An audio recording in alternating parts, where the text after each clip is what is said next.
उपस्थित हूँ आप सबके सामने आज जिनकी कुंडली लेकर के आया हूँ, इनका नाम है पीयूष। ये हैं जयपुर राजस्थान से 1987। सवाल पहले इनका पढ़ देता हूँ। नौकरी या व्यवसाय लिखा इन्होंने अंग्रेजी में है, पर मैं इसका हिंदी जहाँ तक समझ रहा हूँ, क्या मेरे लिए लाभदायक होगा। अभी मैं एक स्कूल में पढ़ा रहा हूँ या ऐसे कुछ काम कर रहा हूँ, मतलब पढ़ा ही रहे होंगे। पर्सनल क्या लिखा है, इंस्टीट्यूट था मेरा पहले। दूसरा सवाल इन्होंने लिखा है लोन बहुत ज़्यादा हो गया है, क्या ये चुक जाएगा, क्या जीवन में कभी सुख भी मिल पाएगा या ऐसे ही स्ट्रगल रहेगा। चौथा सवाल है खुद का मकान कभी बना पाऊंगा या नहीं। और पांचवा सवाल लिखा है मैं टीचिंग फील्ड में हूँ अभी, लेकिन क्या इसमें ग्रोथ आगे होगी और क्या इसमें कभी गोल्डन पीरियड भी आएगा। बहुत अच्छा सवाल है। मुझे खुद का इंस्टीट्यूट खोलना चाहिए या नौकरी करनी चाहिए। क्या मैं पुखराज, पन्ना और नीलम पहन सकता हूँ। इतने सारे रत्न पहनेंगे तो पीयूष जी कम लगेंगे और थोड़ा अजीब है, लेकिन कुछ और लगने लगेंगे। इतने सारे रत्न नहीं पहने जाते, एक काफी है। आइए, सवाल तो आपने पढ़ लिए। सबसे पहले इनकी कुंडली को समझते हैं, पर कुंडली समझने से पहले मैं इनको आपको इनकी कुंडली के पंचांग से परिचय करा देता हूँ। पीयूष जी और बाकी के मेरे जितने दर्शक हैं जो रेगुलर मुझे देखते हैं, उन लोगों को आश्विन माह में ये जन्मे हैं। इस वजह से व्यक्ति जो है वो अपने बल पर कुछ करना चाहता है और हमेशा ही बेहतर करने का प्रयास भी करता है। दक्षिणायन में जन्मे होने के कारण व्यक्ति के जीवन में समस्याएं दो चार आती रहेंगी। ये एक सामान्य सी बात होगी। मतलब आप जो स्ट्रगल कर रहे हैं वो कोई ऐसा नहीं है कि आपने कुछ ऐसा कुछ है, वो है। अब वो है तो है, अब उसके लिए कोई अलग से उसके लिए पूजा पाठ कराने की कोई आवश्यकता नहीं है। वो यूं ही चलती रहेंगी, आप उसको हटा नहीं सकते। शरद ऋतु में जन्मे हैं, इस वजह से आलस्य है। तो सबसे पहले तो मैं इस कुंडली को देख करके जो मुझे लग रहा है और जो मुझे कहना चाहिए वो ये कहूंगा कि अगर श्रीमान स्ट्रगल नहीं चाहते हैं तो ये सूर्य और मंगल के प्रभाव जो यहाँ पे देखो, एक बात सिंपली बताता हूँ, ये क्लैरिफाई करना चाहता हूँ यहाँ पे आप लोगों के सामने कि अगर कुंडली में सामने से कुछ चीजें उल्टी होती हुई देखी जा रही हैं या फिर अगर ग्रह अच्छे नहीं बैठे हैं, तो हमारा प्रयास ये होता है या ये करना होता है कि हम उसे होने से कैसे रोकें। वस्तुतः जो होना है वो तो होके रहेगा। अब जैसे मान लीजिए आपने किसी ज्योतिषी को अपनी कुंडली दिखाई और वो ये कहता है कि 2024 के 10वें महीने से लेकर के 12वें महीने तक एक्सीडेंट का योग है। क्लियर है ये बात, क्योंकि ऐसा संभव है कि हो सके। तो आप क्या करेंगे, आप उस एक्सीडेंट को होने देंगे या उसे रोकेंगे। अगर वो एक्सीडेंट हो जा रहा है और आपने उस पर ध्यान नहीं दिया, तब इसमें आप ये नहीं कह सकते कि ये तो होना ही था। नहीं, ये होना ही नहीं था। दरअसल अगर ये होना ही था तो फिर आपने ज्योतिष से सीखा क्या। ज्योतिष जैसे विषय का काम क्या है, ज्योतिष जैसे विषय का काम है सामने होने वाली परिघटना को बताने का, या उसको अवलोकित करा देते हैं, वो दिखा देता है कि ऐसे ये चीजें हो रही हैं। ऐसा संभव है, इसके चांसेस हैं। पर अगर हम उससे बचने का प्रयास करते हैं या उसको टालने का प्रयास करेंगे, इसीलिए तो नक्षत्र, दिन, वार, तिथि, योग, करण का प्रभाव दिखता है कि इस दिन जाएंगे तो ठीक रहेगा, इस दिन जाएंगे तो अच्छा नहीं होगा। है कि नहीं बात। तो यही कहने का मतलब है कि आपकी कुंडली में जो ये दोनों ऊर्जा कारक ग्रह हैं वो 12वें बैठे हैं। तो सबसे पहले आपको अपनी ऊर्जा को संचित करने की आवश्यकता है। और स्ट्रगल कभी भी किसी व्यक्ति के जीवन में नहीं हो सकती है, मैं समझता हूं, और ऐसा कोई भी व्यक्ति नहीं है जिसने स्ट्रगल नहीं करा है। वस्तुतः दो चीजों पे ये बात निर्भर करती है, आपने उस ऊर्जा को लगाया कहां है, और दूसरा आपने उसको कितना तेजी से, उसको कितनी जल्दी अपना बनाया है। समझ में आ रही होंगी चीजें। आपने अपनी ऊर्जा को लगाया कहां है और बनाया कैसे है, उसको कहां लगाना है। ये नुकसान में अभी जा रही हैं, मतलब सबसे पहले ये फोकस बढ़ाने की आवश्यकता है कि मुझे करना क्या है। और वो कमजोर इसलिए हो सकता है क्योंकि आपकी कुंडली में जो बुध हैं वो देखिए यहां बैठे हैं और चंद्रमा यहां बैठे हैं। मतलब व्यक्ति की डिसीजन मेकिंग कैपेसिटी जो है, जो निर्णय लेने की क्षमता है, क्योंकि उसका आत्मबल पहले ही पीछे खसका हुआ है और चंद्रमा और बुध केंद्र में आकर के क्लैश कर रहे हैं, जिसके कारण कई बार व्यक्ति के निर्णय लेने की क्षमता को प्रभावित होते हुए महसूस कर रहा हूं। मेरे कहने का मतलब यह है दूसरे नंबर पे अगर बात करें तो आपकी कुंडली में शुक्र 12 में बैठे हैं, जो कौन है, तो लग्न के अधिपति नीच के और 12 में, जो वस्तुतः 12वें भाव के अधिपति के साथ परिवर्तन किए। इसका मतलब क्या होता है कि लग्न के अधिपति 12 में बैठे, ये ऊर्जा आप कहां लगाएंगे तो ज्यादा बढ़िया रहे, अपने जन्म स्थान से विदेश जाइए, दूर जाइए, जितना ज्यादा दूर जाएंगे उतना ज्यादा बढ़िया रहे। और वस्तुतः आपने गौर नहीं किया, सप्तम भाव के अधिपति जो डेली बेसिस के इनकम रोजगार भाव के अधिपति विदेश में बैठे हैं और 12वें का अधिपति लग्न में आ रहा है, लग्न के अधिपति 12 में, ऊर्जा कहां ज्यादा बढ़िया फल दे। गर्मी के दिन में आम का मौसम होता है, गर्मी के दिन में अंगूर होते हैं, पर आप उस समय अगर सेब उगाने चलेंगे तो होगा क्या? नहीं होगा, क्योंकि वो ठंड का मौसम होता है, तब वो सेब निकलते हैं। तो मेरे कहने का मतलब ये है सीधा सा कि आपको वो ऊर्जा पहले पहचाननी है कि मुझे कहां लगाना है। आप कोई भी काम करने चलिए, 5 तारीख को चलिए, 14 तारीख को चलिए, 23 तारीख को चलिए। आपकी कुंडली के हिसाब से शुक्ल पक्ष के एकादशी के चंद्रमा हैं, ये बड़े अच्छे होते हैं। मतलब ये बात भी कुंडली में दिख रही है कि व्यक्ति अगर एक लेवल तक मेहनत करे तो निसंदेह उसको जो है वो एक बंधी हुई आय मिल सकती है, या फिर वो एक लिमिट में पैसे जरूर कमा सकता है। लाख रुपए, 1.5 लाख रुपए, 25 लाख, 35 लाख जो भी कमाए वो एक लिमिटेशन में कमा सकता है, वो उससे नीचे किसी भी स्थिति में नहीं आएगा। आपकी कुंडली में ये बात बनी हुई है, मैं आपके लेवल पे आकर के समझाने का प्रयास कर रहा हूं पीयूष जी, ये बात को समझिए। दूसरे नंबर पे आप श्रवण नक्षत्र में जन्मे हैं। चंद्रमा जो होता है वो व्यवसायिक ग्रह होता है, और जातक अगर व्यवसाय भी करना चाहे खुद का तो सबसे ज्यादा अच्छी बात मैं समझता हूं कि वो है, और वो आपकी कुंडली में बहुत अच्छे तरीके से दिख भी रहा है। क्योंकि लग्न में बुध बैठे हैं तो व्यक्ति बोल करके, किसी भी चीज को समझा करके, किसी भी चीज को कन्विंस करके, किसी भी चीज को एक्सप्लेन करके पैसा कमा सकता है। आप तो शिक्षक हैं, चंद्रमा व्यवसाय करवाइए तो किस चीज का व्यवसाय? शिक्षा, पढ़ाइए, पढ़िए, पढ़िए, पढ़ाइए। ये इससे बढ़िया आपके लिए कुछ भी संभव नहीं है, खुद का काम सबसे बढ़िया है। आगे बढ़ के बताता हूं, धृति योग, वणिजकरण, वैश्य वर्ण और देवगण के होने के कारण व्यापार सबसे बढ़िया संतुलित होकर के आपके पास ये गुण भी है कि आप सबको अपना बना लेते हैं, क्योंकि आप तुला लग्न के हैं। पर एक बात जो मैंने बताई थी, वो क्या बताई थी कि तुला लग्न के लोगों में सबसे बढ़िया बात इसे बढ़िया कहें या अच्छा कहें या खराब कहें, जो भी कहें, पर वो 10 रुपए भी खर्च नहीं करना चाहते पर कमाना 100 रुपए चाहते हैं। 5 रुपए भी खर्च नहीं करना चाहते पर कमाना 100 रुपए चाहते हैं। तो सर इन्वेस्टमेंट तो करना होगा, तभी तो आय बढ़ेगी। आप अपनी ऊर्जा को संचित करिए, अच्छी जगह पे लगाइए, आप निस्संदेह व्यापार अच्छा कर सकते हैं। और दशम भाव के अधिपति के ऊपर शनि की दृष्टि है, पहले आपको सरकारी नौकरी का भी प्रयास कर लेना चाहिए, या कोई नौकरी का भी प्रयास कर लेना चाहिए। जैसे कि आप अभी गुरु की दशा में हैं, अभी आप आराम से नौकरी करिए, और इस स्थिति में कि जैसे ही आपकी कुंडली में 2025 का नवा महीना आएगा, खुद का काम शुरू कर दीजिएगा। अपने खुद का काम आपके लिए बहुत ज्यादा अच्छी होगी, और मैं समझता हूं कि वो सबसे ज्यादा अच्छी बात होगी भी जब चंद्रमा आएंगे तब। दूसरे नंबर पे राहु यहां बैठे हैं 12 नंबर में, झगड़ा लड़ाई मत करिएगा, दुश्मन मत बनाइएगा। और मैं समझता हूं कि यहां अष्टम भाव के छठे भाव में बैठे हैं, जहां के अधिपति लग्न को देख रहे हैं, जो इस कुंडली में अच्छे नहीं होते, तो ऋण वगैरह के चक्कर से मुक्त रहिएगा। कभी भी अपने आपने सवाल भी तो पूछा है कि लोन बहुत ज्यादा हो गया है, वस्तुतः आपने अपने जो है वो बजट से ज्यादा बढ़ करके ले लिया है, जो वक्त आने पे, बहुत वक्त के बाद, मतलब मैं समझता हूं कि अभी उसमें वक्त है, ये 2022 चल रहा है, अभी 10 साल कम से कम आपको उस उधार में रहना पड़ेगा। ऐसी स्थितियां भी दिख रही हैं। पर एक बात जरूर कहूंगा कि वो भाव आपका सबसे ज्यादा प्रभावित हो रहा है, और ये आपको हमेशा काम करवाने के लिए प्रेरित करता रहेगा। आज ही मेरे पास किसी की कुंडली आई थी जो फिल्म स्टार विनोद खन्ना के साथ काम करते थे, और राजस्थान के थे, वो राजसिक कुल के थे। आज ही बात हुई है, बड़े अच्छे थे वो, धनवान भी थे। पर बड़ी अच्छी बात ये लगी कि व्यक्ति जो है वो जमीन से जुड़ा हुआ था, और उन्होंने भी कर्ज बहुत ज्यादा ले रखी थी।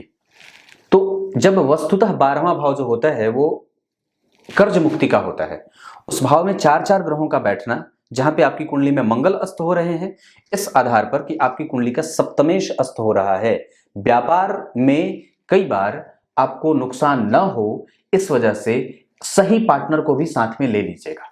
अगर पार्टनर बनाना होगा तो निस्संदेह बना सकते हैं। वैसे आपकी कुंडली में गुरु और चंद्रमा का संयोग आपको आगे बढ़ा देगा, मैं ये बात 100% शुद्धता के साथ कह सकता हूं। और विशुद्ध इनकम के सोर्स भी आपकी कुंडली में बने हैं। आप अगर खुद का काम करेंगे तो ज्यादा बढ़िया रहेगा। आपका मन ठीक है पर ऊर्जा गलत जगह पे जा रही है, आप उसको सही तरीके से संतुलित करने का प्रयास करिए। क्लियर है? आपकी कुंडली में धन भाव में शनि का बैठना और वापस जो इस कुंडली के कारक होते हैं पंचम और चतुर्थ के अधिपति, ये दोनों राशियां आपके लिए ज्यादा अच्छी साबित हो सकती हैं। तुला लग्न की कुंडली में मकर और कुंभ राशियां अच्छी होती हैं, साथ ही साथ मिथुन राशि और सिंह राशि भी अच्छी होती है। 5 अंक अच्छा होता है, सिंह राशि अच्छी नहीं होती। पर यहाँ पे शनि की तीसरी दृष्टि का यहाँ पे जाना, यहाँ पे चंद्रमा का बैठना जो इस कुंडली के दशम भाव के अधिपति हैं, शनि ने इन्हें देखा है। थोड़े बहुत मशक्कत के बाद व्यक्ति नौकरी भी अगर कर ले तो कोई दिक्कत नहीं है। मैं समझता हूं कि व्यक्ति खुद का कोचिंग तब खोले जब वो बिल्कुल ही संतुष्ट हो जाए कि हाँ मैं ये काम कर सकता हूं, जब पूरे तरीके से श्योर हो जाए। लग्न में बुध बैठे हैं, आप पढ़ाने का काम बहुत अच्छा कर सकते हैं। स्वाति नक्षत्र में बैठे हैं, बहुमुखी हैं आप। और एक बात और बता दूं, शनि द्वितीय भाव में गंभीरता बड़ी अच्छी है, व्यक्ति गंभीर है और गंभीर काम कर ले। अब ऐसी स्थिति में आप पत्थरों का काम कर सकते हैं, चावल, अनाज, सफेद चीजों का कारोबार कर सकते हैं, पढ़ने पढ़ाने का काम कर सकते हैं, पुष्प की माला, पुष्प का कारोबार। उसके बाद आप पहाड़, पठार, कोयला, इन सब चीजों का, सफेद दोनों चीजें बनती हैं। क्योंकि 2030 के बाद आप अगर गंभीर चीजों का कारोबार करें तो ज्यादा बढ़िया रहेगा, मतलब जो भारी हैवी चीज हो। लेकिन उसके पहले आप पढ़ाने का काम भी कर सकते हैं। 2030 तक आपको पढ़ाना चाहिए, उसके बाद गंभीरतम व्यवसाय में उतर जाना चाहिए। क्लियर है? बना पाएंगे। भवन वगैरह आपने पूछा है, ये काम भी आपकी कुंडली में हो जाएगा और मैं समझता हूं कि बहुत ही आसानी से हो जाएगा, उसमें आपको भटकने की कोई आवश्यकता भी नहीं है। शनि की 7वीं दृष्टि यहाँ पे आयु और गुप्त तरीके से व्यक्ति को धन कमाने वाला और गुप्त तरीके से अपना काम करने वाला। आप अपने मन की बात कभी भी किसी को मत बताइएगा और कभी भी किसी को ऐसा मत बताइएगा कि आप इतना जानते हैं। वस्तुतः आप प्रत्येक दिन अपने आप को अपडेट रखिएगा और जितने ज्यादा हो सके अपने आप को जितना ज्यादा गंभीर रखेंगे उतना ही ज्यादा आपका काम आगे बढ़ेगा। अपनी ऊर्जा को और अपने जो है वो आत्मबल को कभी भी कमजोर मत होने दीजिएगा। पिता का जितना ज्यादा हो सके उनको समझने का प्रयास करिएगा, उनको आदर, उनका सम्मान और उनका ही प्रभाव आपको आगे बढ़ाने वाला सिद्ध हो सकता है। माता के साथ संबंध और माता के साथ स्नेह, माता से व्यक्ति को लाभ, ये सारी चीजें आपकी कुंडली में बहुत अच्छे देख रहा हूं, उसमें कोई कमजोरी नहीं है। माता और पिता का सुख आपकी कुंडली में बहुत अच्छी बनी हुई है, उसकी स्थिति कमजोर नहीं है। उसके बाद इस कुंडली को और भी नजदीक से समझते हैं तो लाभ भाव के अधिपति का 12वें जाना ये बहुत अच्छा होगा। धन भाव के दशम भाव के अधिपति का इसको देखना ये बहुत बढ़िया होगा। और चंद्रमा श्रवण नक्षत्र के खुद के नक्षत्र में शनि से दृष्ट व्यक्ति जो है वो अपना काम करे तो ज्यादा बढ़िया है। पर अभी आराम से, जो मैंने वक्त बताया 2025 का 9वां महीना, आप उस समय से कर सकते हैं। मंगल जन्म कुंडली में धन भाव के अधिपति होकर के और साथ ही साथ वो होते हैं सप्तम मारक होते हैं इस कुंडली के लिए। तुला लग्न की कुंडली के लिए मंगल अच्छे नहीं होते और वो जाकर के जन्म कुंडली में व्यय से व्यक्ति असंतुलन में जाएगा, ऋण में पड़ जाता है। और इस कारण से कि जब मैं समझता हूं कि आपकी कुंडली में जब तक ये दशा खत्म ना हो जाए, 30-32 जब तक गुजर ना जाए तब तक आप ऋण में रहेंगे, ये बात भी पक्के तौर पे देखी जा रही है। वस्तुतः एक बात और भी कहूंगा कि व्यक्ति ऋण से निकल जरूर जाएगा। सप्तमेश अस्त नहीं होते तो व्यक्ति कभी भी ऋण में जाने की स्थिति ही पैदा नहीं होती, क्योंकि उसका रोजगार बिल्कुल अच्छा चल जाता है। लेकिन ये सप्तमेश अस्त थे, इस वजह से डेली बेसिस का इनकम प्रभावित हुआ या किसी न किसी वजह से व्यक्ति को नुकसान इस वजह से उठाना पड़ता है, क्योंकि उसकी आमदनी प्रभावित होती है। इस भाव में अकेले गुरु का बैठना ठीक नहीं होता, क्योंकि वो सप्तम भाव में बैठे हैं और तुला लग्न की कुंडली के लिए वो भी बहुत अच्छे नहीं होते। यानी कि व्यक्ति के ऋण से संबंध बने रहते हैं या वो कई बार अधिक समय तक जीवन में ऋण में दबा हुआ रहता है या छोटे छोटे संबंध उसके बने रहते हैं। पर उससे बहुत ज्यादा परेशान होने की आवश्यकता नहीं है। कम से कम पराक्रमेश आपकी कुंडली के लग्न को देख रहे हैं तो व्यक्ति का पराक्रम का बल इतना रहेगा कि वो उसको जीत जाएगा। और वहां पे सूर्य और मंगल जैसे ग्रह बैठे हैं, बस अपना आत्मबल बना करके रखने की आवश्यकता है। सूर्य की आराधना, शिव जी को शहद या इख का रस और साथ ही साथ मैं जो उपाय बताऊंगा वो आपको कर लेना चाहिए। क्लियर है? मंगल जन्म कुंडली में बैठे हैं 12वें और वो बैठे हैं उत्तरा फाल्गुनी नक्षत्र के, जो कि सूर्य का नक्षत्र, सूर्य के साथ, और वहां पे बाकी कोई ग्रह अस्त नहीं है। आपकी कुंडली का धनेश अस्त है और धन भाव में शनि व्यक्ति को कई बार कृपण बना देते हैं। धन भाव के अधिपति का 12वें जाना, दूसरों के कारण भी व्यक्ति कई बार फंस चुका होता है, इस वजह से बचिएगा। उसके बाद इस मंगल की दृष्टि चौथी यहाँ पे, पराक्रम के लिए अच्छी बात है, एक समय पे व्यक्ति पराक्रमी भी होगा और पराक्रम का परिणाम भी प्राप्त करेगा।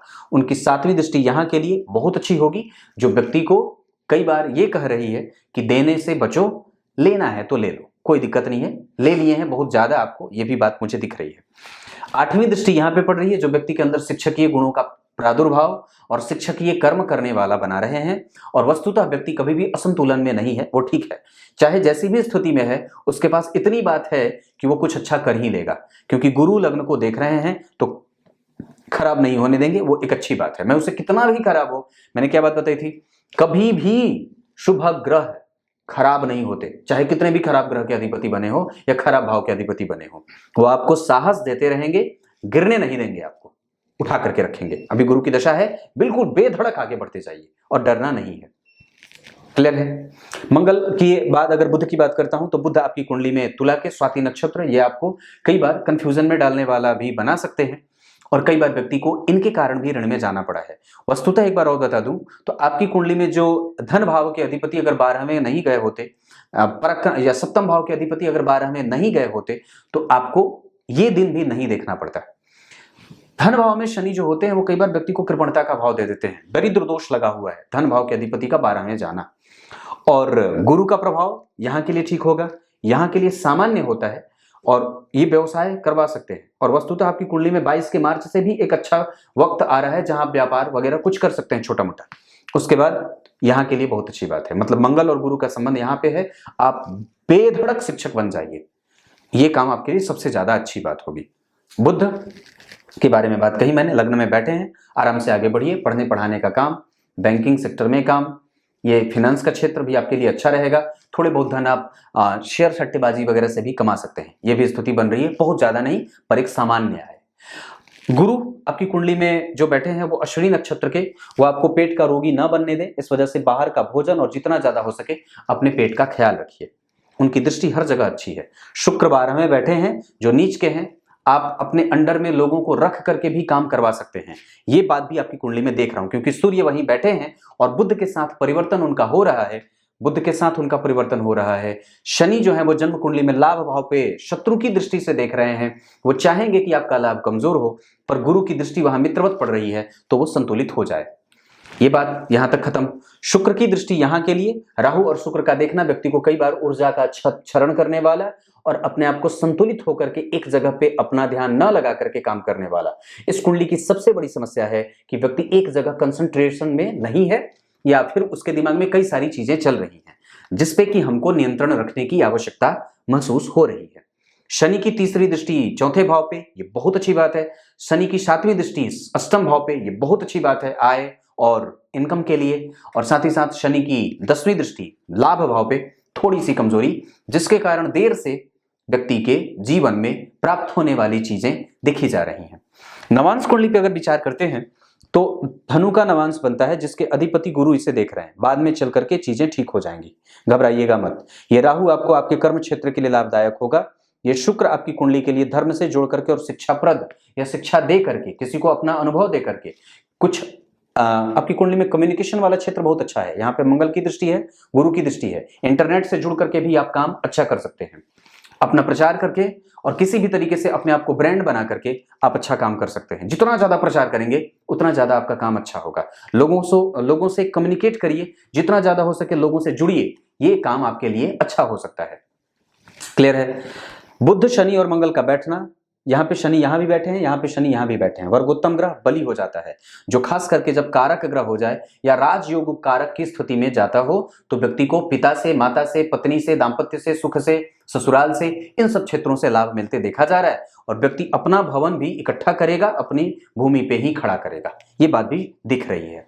मंगल उच्च के, ये बात बहुत अच्छी, ये भाव बहुत बढ़िया बन रहा है, खराब नहीं है। पत्नी के आने के बाद धन की स्थिति और भी ज्यादा अच्छे होते देख रहा हूं। और एक बात और बता दूं, आपकी कुंडली में दाम्पत्य क्षेत्र कभी भी प्रभावित नहीं है और वो बिल्कुल ठीक है। यहाँ गुरु अकेले बैठे हैं, इस वजह से कई बार व्यक्ति को एक संततिवान बना देते हैं, ये एक तरीके की संतति मिल जाती है, कई बार ये चीजें हो जाती हैं, पर ये बात देखने वाली भी होती है। गुरु का प्रभाव यहाँ के लिए, पत्नी अनुभवी, अगर वो कुछ कहें तो मान जाइएगा। गुरु की दृष्टि यहाँ बहुत ज्यादा अच्छी, गुरु की दृष्टि यहाँ बहुत ज्यादा अच्छी, पर यहाँ के लिए थोड़ी बहुत संतुलित। आपको व्यापार करने के लिए ये गुरु हमेशा ही उद्वेलित कर रहे हैं, जो कि कर लेने की आवश्यकता है। क्लियर है?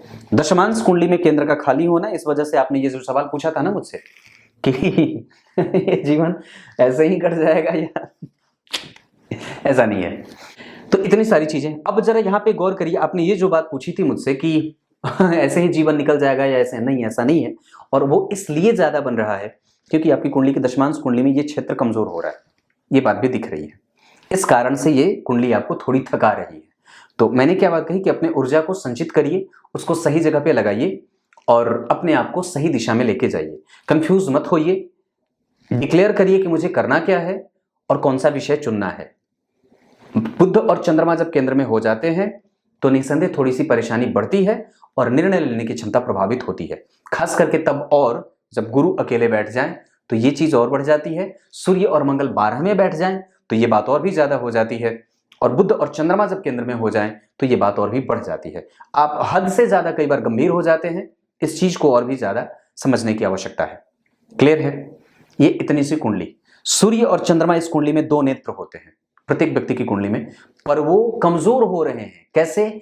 उनकी ज्योति कमजोर हो रही है, ये षडबल में कमजोर हो रहे हैं। षडबल में कमजोर होने से कुंडली के जो बूस्टर का काम, ये जो दोनों ग्रह होते हैं वो पावर बूस्टर होते हैं, ये दोनों कमजोर हो जाते हैं। इसके कारण व्यक्ति को कई बार जीवन में समस्याओं से दो चार होना पड़ता है। और मैंने जो बात कही है उस पर जरूर ही ध्यान दीजिएगा कि अपनी ऊर्जा को सही दिशा में लगाने की आवश्यकता है। वस्तुतः आप पढ़ाने से बेहतर कुछ नहीं कर सकते, सबसे बढ़िया आप पढ़ा सकते हैं। कुछ इसी तरीके से आज के कार्यक्रम का समापन करते हैं। तब तक के लिए इजाजत दीजिए। मैंने जो बात कही है बिहार वाली, बिल्कुल सटीक है और वो यहां से निकली है। मैंने महसूस करा है इस चीज को, इस वजह से ये बात कह रहा हूं। हो सकता है किसी को अच्छा लगा हो, किसी को बुरा लगा हो, पर मुझे फर्क नहीं पड़ना चाहिए, क्योंकि मैं जहां रहता हूं मैंने भी इस चीज को यहां महसूस करा है कि हम लोगों को खुद के स्किल पे काम करने की आवश्यकता बिल्कुल है और निस्संदेह है। तब तक के लिए बहुत बहुत नमस्कार।